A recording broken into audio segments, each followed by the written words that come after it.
Hey, what's up guys, aarava here and welcome back to another episode of my Let's Talk F1 series here today for the start of the brand new 2019 season, the Australian Grand Prix Let's Talk analysis video. If you're unfamiliar with this series and what it's about, so in pre-season testing we did a lot of these videos talking through the development cycle in pre-season, and now for the first few Grand Prix of the season I typically do a video on Friday after free practice 1 and 2 has been done, talking about the lap times and what the cars are looking like ahead for the weekend, and then also getting a bit more nerdy and looking at any upgrades that the teams have brought, technically, aerodynamically, or even engine-wise, and just kind of giving you guys a little bit more info that you may have not seen online if you're not keeping up with it. It kind of helps maybe those of you who are a bit more casual viewers to get clued in a little bit more, in a bit more of a concise way, I guess. But we're going to kick things off then with just a bit of talk about lap time, really, before we get into any kind of tech analysis, really, and tech kind of insights, because it was a very intriguing, first two sessions. After pre-season, very much the thought was Ferrari's looking very, very comfortable. Red Bull saying, we could be second place here. Merck look on the back foot. Hamilton, Bottas both complaining. Bottas saying there needs to be handling changes. Hamilton saying we've got a lot of work to do. We rock up to practice 1. It was very, very close. We're talking hundredths of a second between Hamilton, Vettel, Leclerc.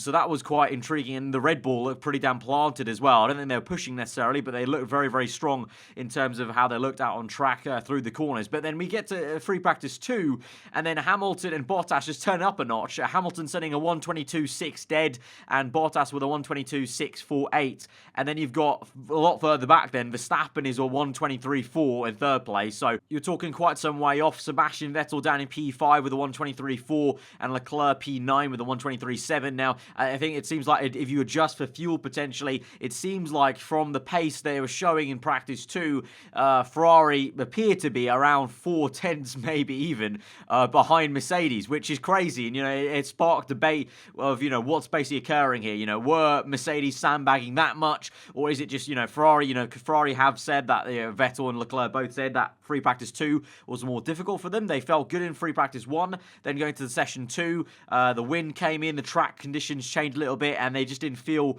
very good with their car. Vettel saying he had no confidence in the car. I think the quote was, it's like dancing with the wrong pair of shoes. You can do it, but you just don't do it well. And so Vettel needs to dial in a little bit more with that car. Leclerc saying a similar thing, saying he felt really good with the car in practice 1. Then practice 2 felt out of whack, so they're hoping that they can change some things for practice 3 and qualifying tomorrow. And of course, we won't know the true pace until they turn the wheels in Q1, Q2, Q3. Of course, practice, you can never really tell the times because the different teams do different programs as well.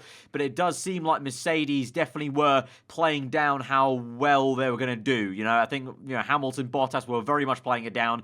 They've come to Australia with that aggressive aero package they introduced for week 2. So obviously the car looked quite stiff actually in practice 1, but obviously had the lap time in practice 2 was looking pretty damn good.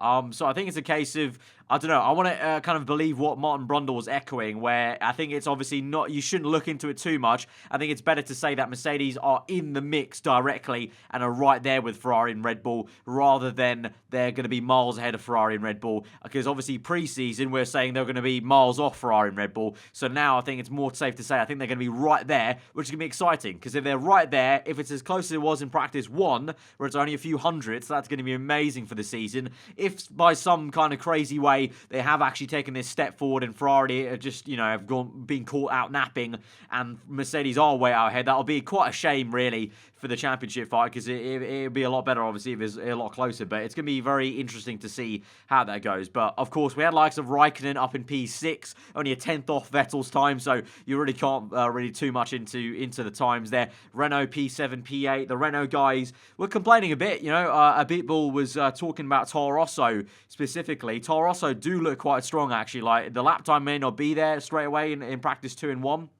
But out there on track, the Toro Rosso does look very, very handy. And Abitbull of Renault was saying that just look at them. They had no technical director for 2/3 of the year last year, and they rock up with a good car. You can see what I'm going at, basically, to kind of, not a direct quote there, but essentially what he's trying to peg at is that Toro Rosso this year, especially with the Honda partnership with Red Bull, they've basically got the Red Bull rear end with the gearbox, the way they packaged everything there. They've got a lot of technical insight from Red Bull this year, more so than they have done ever this in these past few years. And basically Renault last year were complaining about Haas taking a lot of insight from Ferrari, and now you've got Toro Rosso doing the same thing from Red Bull. And I guess Renault and Bitbull are just getting upset and frustrated maybe, because it looks like Toro Rosso really might be ones to challenge Renault for that P4 slot, really. With I'm hoping Alfa Romeo close behind, but we're yet to see, really, because Alfa Romeo did have that issue in testing where their car was slower in week 2 compared to week 1, and they've kept their updates, or a few of the updates at least, from week 2. They've got those kind of four-prong turning vanes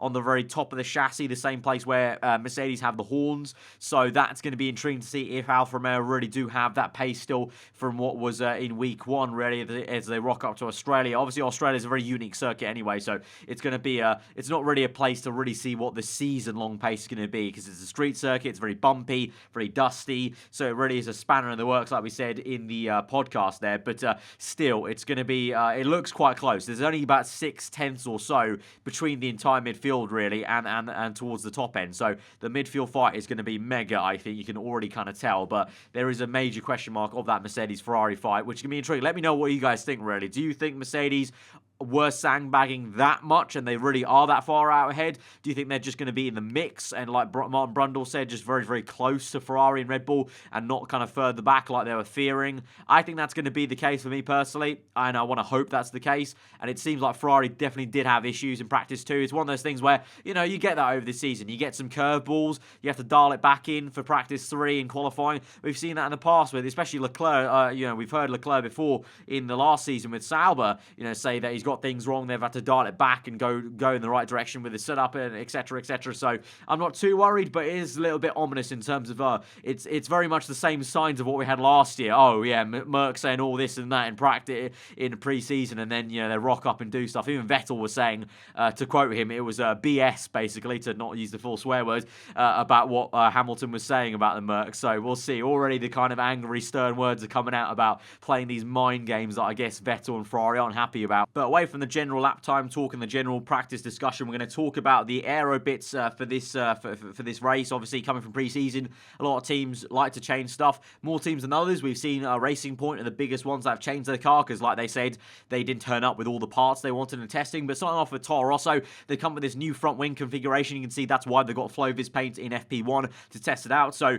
the pre-season testing configuration pretty much cut off at where my mouse arrow is, pretty much. And so they've kind of copied almost their senior team, Red Bull, with these curved strakes coming a little bit down, trying to still manipulate the air and create some vortices flying off towards the bargeboard area, as it were. And they've also gone with a slightly different rear wing structure with an extra slot on the front face of the rear wing. They've also, I think they've changed around, but they had a kind of T-wing almost kind of sat on the edge of the engine cover. I believe it looks like from photos they've taken it off, it seems like, in a way, or maybe they've just placed it differently compared to the pictures I've seen. So that's a bit of a change for Toro Rosso in terms of the front wing. Obviously, the front wing very important because it changes the entire airflow for the entire rest of the car, really. So Toro Rosso are trying to get some gains, I guess, for taking inspiration from their senior team. But like I said, Racing Point really are the biggest team, actually, that have changed a lot of their car. We've seen pretty much Renault, Ferrari have turned up with a pretty much very similar car to what they had. Same with Alfa Romeo, same with Haas and Williams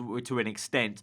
But Racing Point have really changed the car quite dramatically. So we'll start off with the wing mirrors. So in pre-season testing, they had very much what they had in 2018, which was a 2-stalk attachment to the front top wing of the sidepod. They've now gone for this standard thing that a lot of teams are doing, which is connecting one way to the rest of the chassis, creating this little L shape and this upright going across. And that's deliberate to basically create a bit of a vortex-generating wing that's going to manipulate the air and is in line with the winglet here on the top of the sidepod. So trying to get that alignment and trying to get some extra mixing and manipulation of the air on the top face compared to what they just had with the very standard one.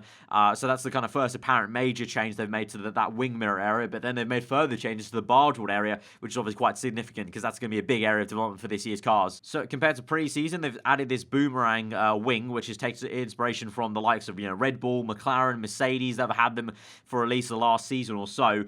So that was not even there completely. So that's an entirely new part on on the Racing Point car that's there. They've also changed the configuration of the very bottom of the bargeboard and the floor area. I believe they had an extra kind of winglet that kind of curved round. Instead, they kind of cut it off a tad and kind of slimlined that area at the very bottom underneath that boomerang wing. I guess obviously they work in tandem, so they've kind of changed the philosophy around a tad there. And they've also changed around this upright, which you see in a different photo now. They've changed the entire side face upright here to be a bit more of a chunkier kind of piece, I guess, to keep flow attached, perhaps. Maybe they felt the flow was detaching a little bit too much, maybe, perhaps, and they've moved the entire thing forward, whereas in pre-season, they pretty much had a two-pronged element with a slot gap in, and that curved round underneath this JCB upright there. So instead, they've moved the entire thing forward, and also it creates a connection point for that boomerang. So I think they've done it as a kind of unit to kind of also structurally sound, have that, make sure it doesn't obviously fall off, and have it structurally sound to connect through. And again, you have another angle of that upright for the wing mirror itself. As a whole, it still seems quite apparent that Racing Point will need a lot of upgrades to really get back to where they want it to be, which is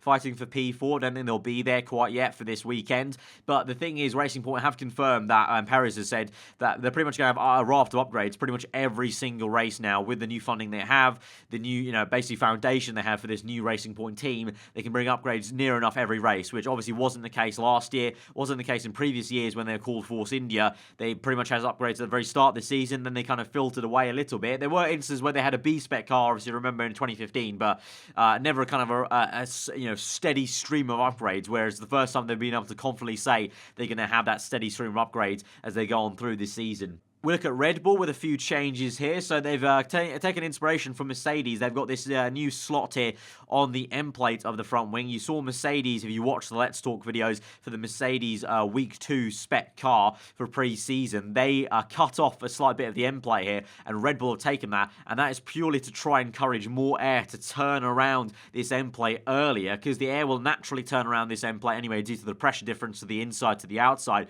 But to make this cutaway means that air is turning basically sooner, because obviously, and it's a little bit easier to turn because it's a little bit lower down, and that's trying to encourage air to flow around the end plate and encouraging air to be chucked out to the outside face of the inner of the front tire, where naturally anyway with a simple wing and a tire, a vortex is formed on the outside face, but they're trying to get more air chucked through to create that vortex and get that a bit stronger. Essentially, the stronger that is, the better they can do to manage the kind of turbulent air coming off the front wheels, and basically create a bit of a kind of tunneling effect to try and keep air away also away from the kind of mid part of the car and keep it all going downstream basically in a straight line. And at the same time, Red Bull, I think Red Bull this is as well, I've come out with new hubs, because I believe in pre-season they had a very smooth hub, whereas now they've got these cutouts like a lot of other teams have. Pretty much, obviously they've banned the blown wheel nuts, so no longer they're allowed to pass air through the brake ducts through the wheel nuts, but instead teams are now trying to pass air through the actual hub itself with these slots, again trying to affect the tyre carcass temperature essentially of the tyres. It's less of an aerodynamic kind of device this season, and more of a kind of managing the front tyre temps and trying to manage the way the tyre reacts with those with that extra bit of air flowing through the entire hub. But at the same time, obviously air will be chucked out here through the hubs and will aid a little bit to that kind of effect they're trying to get from the front wing as well. But of course, Red Bull and Mercedes going with a bit of a different concept to Ferrari and Alfa Romeo and the likes of those teams with the front wing. We've talked about that extensively in the Let's Talk for pre-season, but Red Bull copying that Mercedes car. It's not like it's a bit of a compromise, I guess, and a bit of a kind of, I don't know, answer, if you will, to that kind of lack of turning flow. But Red Bull have always stated they've been confident about their kind of way they've gone about their front wing, so they have no need to panic. The same with the Mercedes. For now, they're kind of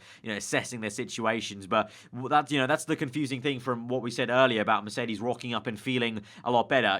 From pre-season, all the pundits were saying that Ferrari looked comfortable. They might have got their the concept a lot better with the front wing, and now Mercedes turn up and really turn it on. So it's going to be very intriguing to see how it goes in qualifying, really.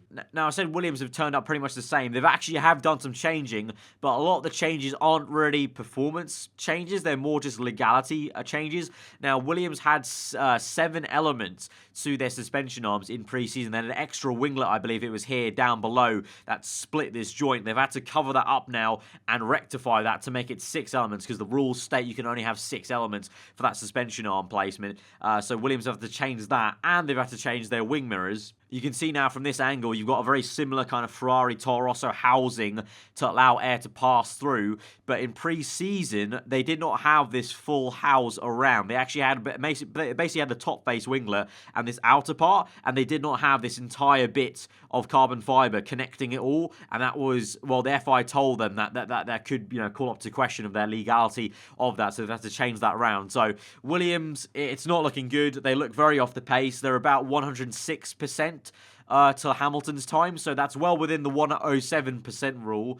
And even if they were outside, they probably still would be allowed to race, really. But it's going to be a very tough time for them in this first weekend because the only change they made are legality ones. So it's just not looking great, is it? And then finally, it's not a change from McLaren, but I just wanted to kind of note how nice and complex the McLaren is looking these days compared to what they had last season, this time around in Australia. And also just a little note, if you were wondering, Ferrari had to remove the Mission Renault sponsors, and they've gone with celebrating 90 years. McLaren have also replaced that, and they've gone with 7-Eleven. So both the kind of tobacco companies that were sponsoring these teams have had to change their approach a little bit and can't be on the card this weekend due to the Australian regulation kind of upset essentially, and the kind of investigation into that. So we'll see how it goes. The way it's going, I would suspect that probably these tobacco companies can't sponsor these teams anymore in a kind of clever way. They're trying to do so from the back end of last season to this one. That's pretty much all the analysis talk for Friday. A lot of teams really did turn up with the car they had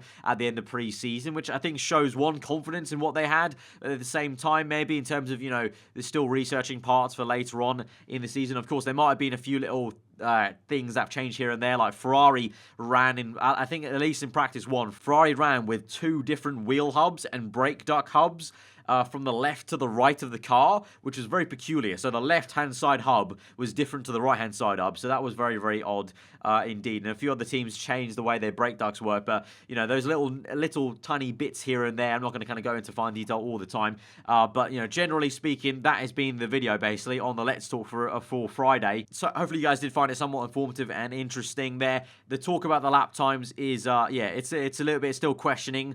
We won't know until qualifying, really, so let's just wait till then. But if you guys did enjoy the video, hit the like button. Let me know what you thought in the comments below. If you aren't around, subscribe for weekly Formula content. I've been aarava. Have a good day, and I'll see you guys next time. Goodbye.